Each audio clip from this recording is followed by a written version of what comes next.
Good morning. Welcome to today's knee-jerk devotional for May 11th, 2021. Daily spiritual insight for the short attention span. Our passage this morning is Luke 11, 1 through 13. It goes like this. One day, when he was praying in a certain place, when he finished, one of his disciples said, "Master, teach us to pray, just as John taught his disciples." So he said, "When you pray, say, 'Father, reveal who you are. Set the world right. Keep us alive with 3 square meals. Keep us forgiven with you and forgiving others. Keep us safe from ourselves and the devil.'" Then he said, "Imagine what would happen if you went to a friend in the middle of the night and said, 'Friend, lend me 3 loaves of bread. An old friend traveling through just showed up, and I don't have a thing on hand.'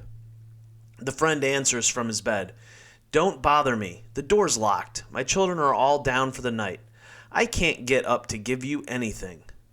But let me tell you, even if he won't get up because he's a friend, if you stand your ground, knocking and waking all the neighbors, he'll finally get up and get you whatever you need. Here's what I'm saying.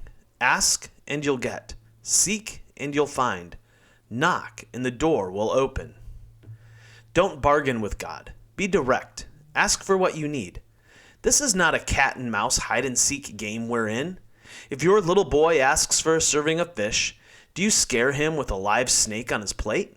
If your little girl asks for an egg, do you trick her with a spider? As bad as you are, you wouldn't think of such a thing. You're at least decent to your own children. And don't you think the Father who conceived you in love will give you the Holy Spirit when you ask him?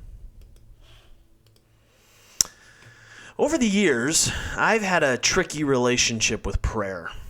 I have often wondered what the point of praying is.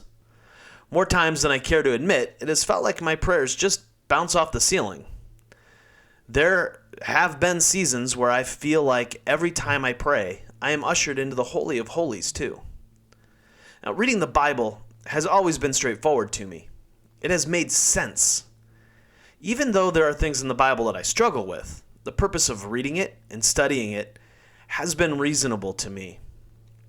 Not so much with prayer.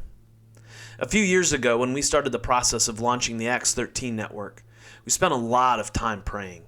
We used the acronym ACTS, or ACTS, to shape our times of corporate prayer. The letters stand for adoration, confession, thanksgiving, and supplication, which is a fancy word which means to ask for things. It was a transformative time for me. I began to realize that prayer was a spiritual discipline that helped me quiet the monkey mind and get my focus off myself and onto God.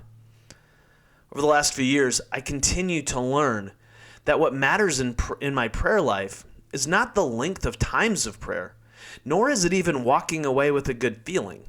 It is mostly the faithfulness of the action. There will be times when I pray and it moves my emotions. There will be times when I pray when it feels like God hears and responds. Other times, there's just a sense of nothing. But none of that is what matters ultimately. What matters is that I was faithful to practice prayer. This prayer that Jesus teaches his disciples, that we have come to know as the Lord's Prayer or the Our Father, has become for me the foundation of faithfulness. This simple prayer is the door for my prayer life. There are some days when I pray this prayer simply and quietly and continue on. There are some days that as I pray this prayer, I am drawn into a deeper time of meditation and prayer with the Father. Are the words magic? Are they a recipe? No. But this prayer from Jesus provides us a framework and foundational to faithfully show up in prayer. This simple prayer can change our minds and hearts because it provides a door to faithfulness. Until tomorrow, love well, my friends.